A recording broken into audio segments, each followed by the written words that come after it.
natin yung spirit of excellence. Number 5 na tayo mga kapatid. Pakibasa po yung Psalm 150 verse 2, Sister Grace. Sister Mira, Isaiah 28 verse 9. Sister Cheng, Isaiah 12, 4 to 6. So, unang-una, yung excellence, part of God's nature. It is part of God's nature to excel. God does all things well. Ang Panginoon kasi natin, ang Diyos na lumikha sa atin, ano siya eh, lahat ng mga gawa niya, excellent. Kaya yung 'pag tayo po ay nag-e-excel sa buhay natin, sa gawain, sa ministry, sa family, sa work, sa business, nire-reflect natin yung ating Diyos. 'Di ba naalala niyo in the book of Genesis chapter 1, yung verse 10, 12, 18, 21, talagang merong ano, eh, merong common denominator yung creation. And God created this and it was good. Maganda yung pagkagawa ng Diyos, eh, and alam naman natin 'yan 'pag nakikita niyo, nagbabakasyon kayo sa mga probinsya, ang mga bundok, waterfalls, ang magagandang beaches, 'di ba? So, napakaganda ng pagkagawa ng Panginoon. Sige sis, 150 verse 2 ng awit.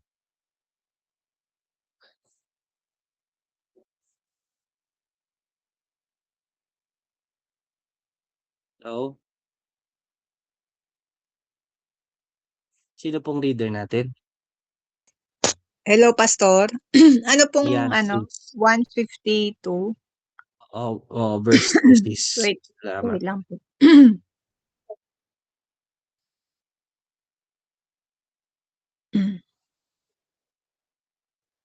Mga awit,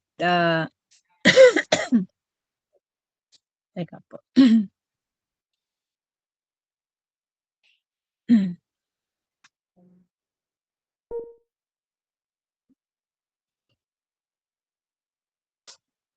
Ito po. Sabi po dito, siya ay purihin sa kanyang ginawa. Siya ay purihin pagkat dakila. Amen. So yung motivation ng praise, siyempre ano yan, eh, to worship the Lord din, eh, to exalt His name. Pero ang sinasabi rito, dun sa kanyang mga ginawa. 'Di ba kapag nagpupunta kayo sa nagbabakasyon ganyan, may mga travel, talagang maipe-praise mo si Lord, eh, "Lord ang galing mo, ang ganda nito." 'Di ba kahit may mga bata nagtatanong, "Dad, si Lord ang gumawa niyan." "Oo anak, hindi kayang gawin ng tao yung ganda, yung creation." So ibig sabihin 'no, talagang part ng Diyos, yung nature niya is excel. He does all things well. Maganda ang gawa ng Panginoon. So bilang mga anak niya, gano'n din gusto niya na maganda yung gawa natin, hindi yung puwede na 'to, hindi yung sakto lang. Gusto niya meron tayong excellent sa buhay natin. Isaiah 12, 4 to 6.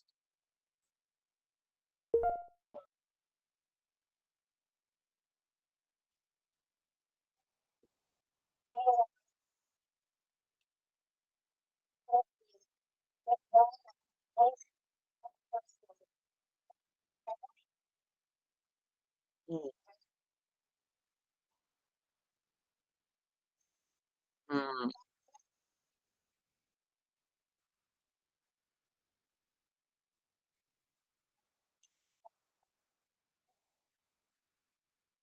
'Yan, He has done excellent things. Praise God. Isaiah 28 verse 9. Isaiah 28 verse 9, sabi po dito, ano bang palagay niya sa atin, mga batang kaawat pa lamang sa pagsugo? Bakit ganyan ang tinuturo niya sa atin?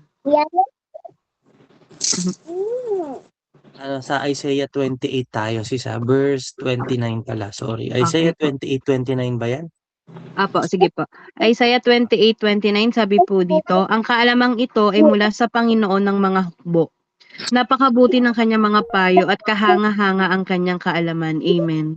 Yung wisdom 'no, yung pagkagawa ng Panginoon. Kumbaga 'pag pinag-aralan mo yung human eye, yung mga ophthalmologist, talagang ang daming mga nerves. 'Pag nagkamali yung isang nerve, 'pag hindi na ano, mabubulag ang tao. Pero ginawa ng Lord, konektado para makakita tayo. So, in His creation, talagang makikita natin that Gutom ka, no? Mami, busog lang kami, mi, okay kami. Thank you, Lord. So, Pinakakain ko kasi yung si gagawa ng Agustin. Diyos natin, sige lang po. Wonderful, magnificent. Sister Michelle, pakibasa yung Isaiah 35 verse 2. Tsaka si Tita Nida, Isaiah 60 verse 15. Number 6. This is God's standard for us. Ayon ni Lord no mediocre, ang standard natin, excellence. For we are to reflect our Creator. The church is to manifest God's excellence to the world. Kasi kung sakto lang, ano yung panagkaiba natin? Kaya alam mo, gandang pag-aralan ito eh. Examine natin po yung ating ministry, yung ating service kay Lord. Are we excelling in what God has called us to be? Yung ministry na binigay sa atin, nag-excel po ba tayo doon? Hindi po uubra yung pwede na, sakto lang. Sige, okay na to. Hindi. Bigay natin yung the best natin for the Lord. Because ito yung standard ng Panginoon eh. Isaiah 35 verse 2. And sabi po dito, ang disyerto ay aawit sa tuwa. Ito'y muling gaganda tulad ng bundok ng Lebanon at mamumunga ng sagana tulad ng Carmel at Sharon. Mamamasda ng lahat ang kaluwalhatian at kapangyarihan ni Yahweh. Amen. Oh, they will see the splendor, the glory of God. Isaiah 60 verse 15. Mga prophecy po yan, no? Sa book of Isaiah. Sige po. Isaiah 60 verse 15, Ikaw noong unay kinamumuhian at di pinapansin. Ngunit mula ngayon, tataas kita at dadakilain at gagawin kitang puok ng ligayang hindi magmamaliw. Thank you, Lord. Wow, bakit hindi magmamaliw? Kasi pag tinaas ng Panginoon yung Zion, talagang makikita ng mga tao ang kamanghamanghang gawa niya. So dito po sa number 7, meron lang tayong mga kaunting sharing. Bigyan niyo ako ng example. Ayan.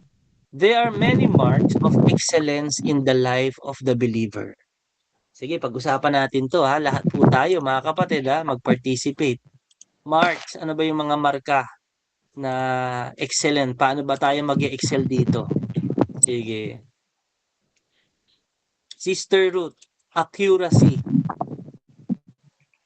Tita Ami, ambition.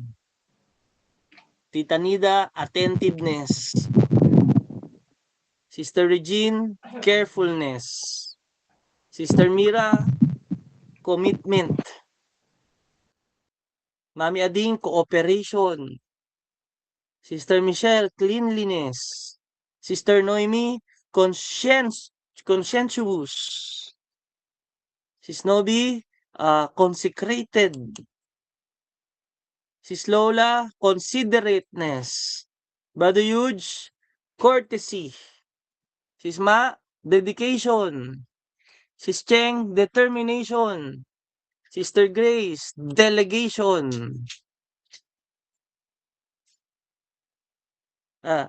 Diligence pala sa'yo, Sister Grace. Diligence.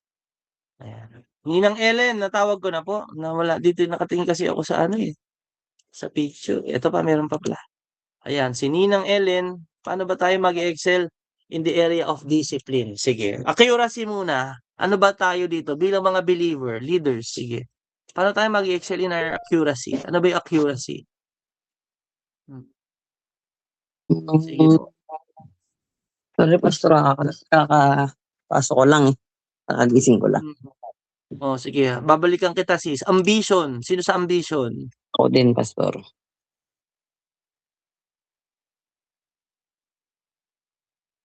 Sino yung sa ambition? Paano ba tayo nag-excel in our ambition? Taami? Sino po ang assign dyan?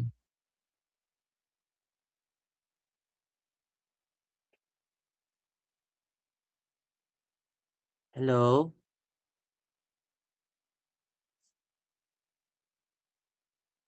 Sige, move on muna po. Attentiveness. Sino assign sa attentiveness? Ako po, Pastor. Maganda kasi ito pag-usapan, no? Paano tayo mag-excel? Ayan. Siguro Sige, Tita Lida, kailangan attentiveness po. maging yung bang maasikaso, yung pag may ginagawa sa church, maging matulungin tayo sa bawat isa. May pagkakaisa ba, kooperasyon. Pag may ginagawa, kailangan tumulong tayo. At then, yung mga asikasuhin din natin yung mga tignan natin yung mga upuan. Halimbawa, yung mga upuan, kailangan ma-fix natin para hindi naman iisa lang ang nag-aasikaso doon. Kailangan magtulong-tulong ang bawat isa. Makita natin Maging, yung pangangailangan, no? Gising ang diwa, tita. Yan yung attentive, di ba? Hindi yung tutulog-tulog tayo. Ay, teka, may gagawin tayo. Ay ganun ba? Hindi ko alam eh. kailangan Oh. kailangan nakikita natin lahat yung mga nangyayari doon, kung anong kulang, ganyan. Kailangan magtulungan. Yes. Exactly. Attentive. Kumbaga hindi na tayo passive na, uy, ikaw yung gagawa nito. Ikaw yung assign dito. Kasama din siguro dyan, tita, yung pagbabackread sa ating mga announcement, no? Yes po, Pastor. Oo, kasi dapat well-informed tayo, attentive tayo. Carefulness. Thank you, tita. Welcome. Carefulness akin, Pastor, yung when making decisions. And also, Mhm. sa ministry, importante, lalo sa worship team, is careful preparation. Kailangan nakaplan na yung mga task na gagawin mo. May mga checklist ka na. Amen. Ma-develop yung habit na naka-prepare na. And if you're prepared, of course, you're being careful with your decision. You're thinking with due diligence. Amen. Siguro tama sis, no? Idagdag din natin yung carefulness natin sa pagsasalita natin. Yes.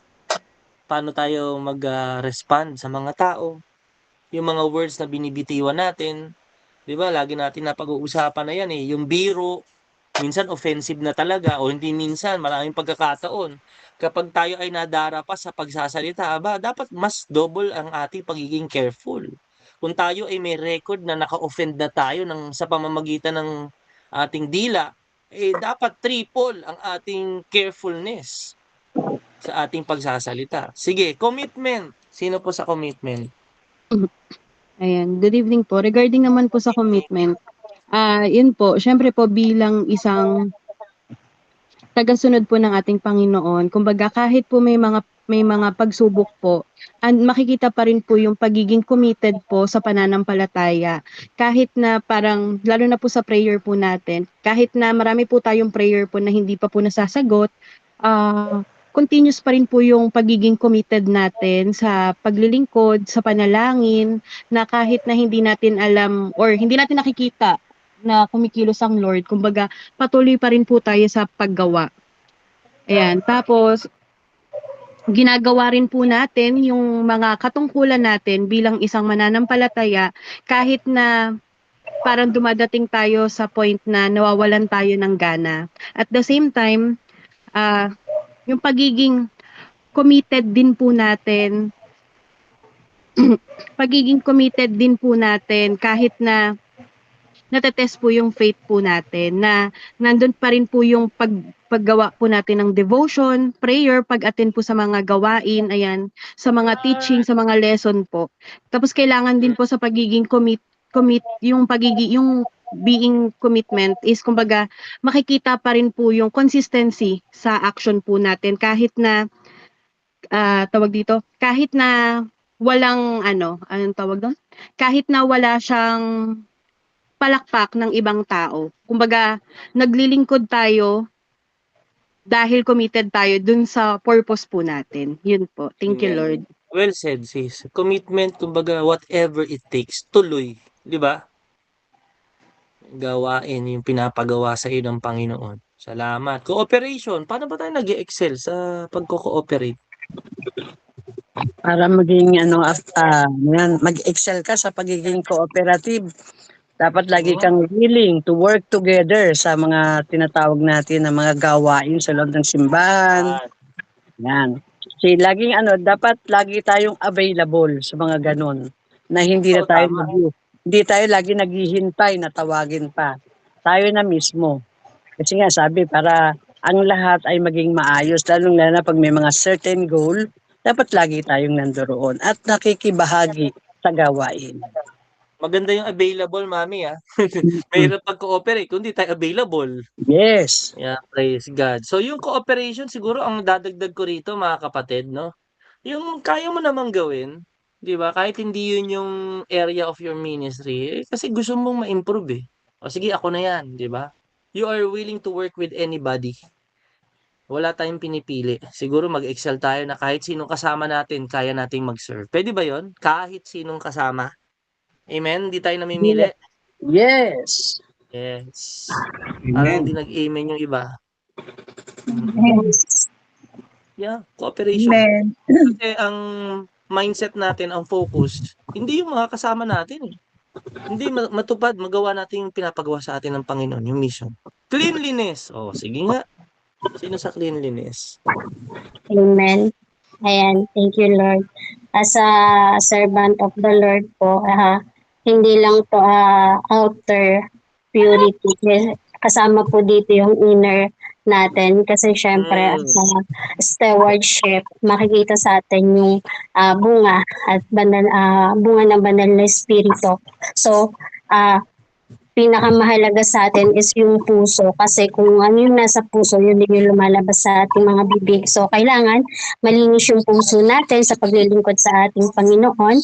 And syempre, sa outer space yan, appearance, kailangan we represent our God. Outward, oo. We represent our God, no? So, kailangan na haharap tayo sa ibang tao. Siyempre, pupunta tayo sa church. Kailangan, tayo na makikita sa atin yung malinis tayo. Kailangan punta tayo sa simbahan. May mga muta pa tayo, kagigising. So, kailangan andun yung natin, malinis tayo sa hygiene. And syempre, yung sa natin, sa physical and mental natin. Ayan. Ayun po, thank you, Lord. Correct, no? Yes. Yes, Pastor. Kailangan mabango. Mabango ang hininga, magbabaon lagi ng candy, ng chiclet. Kasi isipin mo, nagpe-pray tayo sa mga tao, di ba? Minsan nakasimangot na yung pinagpe-pray nyo kasi, di ba? Hindi na pala Hindi na pala makahinga. maganda yung Ano yan eh, mga ano yan, talagang Binigay daw siya. kailangan na pag-uusapan yan. 1,000. Yung Daw. cleanly, Sa Bacolod. Mami, ano po yun, Mi? Yung cleanliness din sa simbahan, yung ating mga kalat doon. Huwag na tayong hintay lagi sa ushering. Pag may nakita tayong kalat, pulutin na po natin, mga kapatid. Minsan talaga nakakainis eh, di ba? Kumain na, may tagaligpit pa, no? Pero mag-improve tayo. Kasi bahay din natin yun eh. Sige. Conscientious. Sino rito? Translate ko yung conscientious sa Tagalog. Hindi ko naman Ano yun. sabi? Sabi dito, isang masinop. Masino? Wow. Masinop. Oo, masinop. Pero depende sa Matapat. konteksto. Oo. May nga. masipag, maingat, malasakit sa ginagawa, may konsensya sa trabaho, at yung maingat sa responsibilities. Kumbaga, hindi lang natin, katulad ng sinasabi mo lagi, Pastor, na hindi lang sakto na to, hindi lang ganun Makaraos, no? o makaraos ang dapat natin gawin, kundi higitan pa natin ng kung ano man ang deserve ni Lord sa buhay natin. Kailangan mag-reflect yun sa mga trabahong ginagawa natin. Amen. Thank you, Lord. Ano naman yan eh, meron tayong honest evaluation kung sasabihin natin parang hindi ko napagandaan. Di ba? Hindi ako naging matapat sa pinapagawa ni Lord. Sinakto ko lang, hindi ako masyado nag-prepare. Mag-excel po tayo dyan. Next, consecrated. Amen. Thank you, Lord. consecrated po dito, Pastor. Kasi it means set apart for God. So, Holiness doon yan. na po holiness. So, yun, 'di ba, ilang beses na rin to na, kumbaga sa Old Testament, sinabi nga din ni Lord doon na set apart doon kay kay Aaron tsaka sa mga anak niya. So, tayo din yung chosen people. Kumbaga, gusto ni Lord na mamuhay tayo with holiness. Hindi lang every Sunday, diba? Hindi lang tayo every Sunday Kristiyano. Tapos pagdating ng Monday to ilang araw lang parang nawala na. Kumbaga dapat mapanatili natin yon kung paano tayo mamuhay na may kabanalan sa ating Panginoon. Sabi nga dun sa Romans 12, di ba, na yung katawan natin, yung pleasing sacrifice dapat.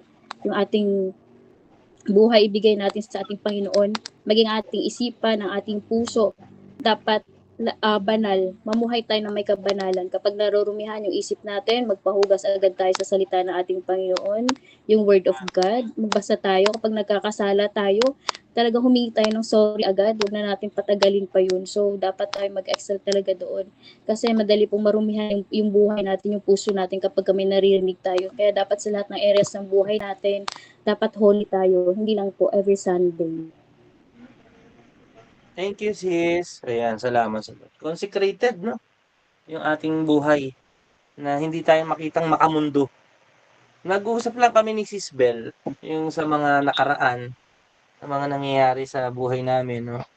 Kumbaga parang isa rin sa mga challenge niya bilang sabi niya content creator is yung parang maki-conform dun sa mga sayaw, sa mga tugtog ng mundo. Kumbaga parang kasi pag binili yung product, sabi niya, sabay-sabay, kailangan daw sumayaw, wala siyang magawa eh. Isipin nyo lang mga kapatid. Kumbaga yung buhay ko kasi, inalay ko na kay Lord eh, para kay Lord to eh. So kung sasayaw man ako, para kay Lord eh, di ba?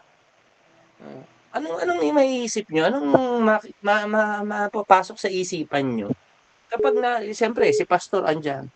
Tapos nakita nyo, nasa TikTok ako, nagsasayaw ako nung ano ba yung mga sikat na sayaw ngayon? Di ba? Parang hindi yata Buksan mo, Papa.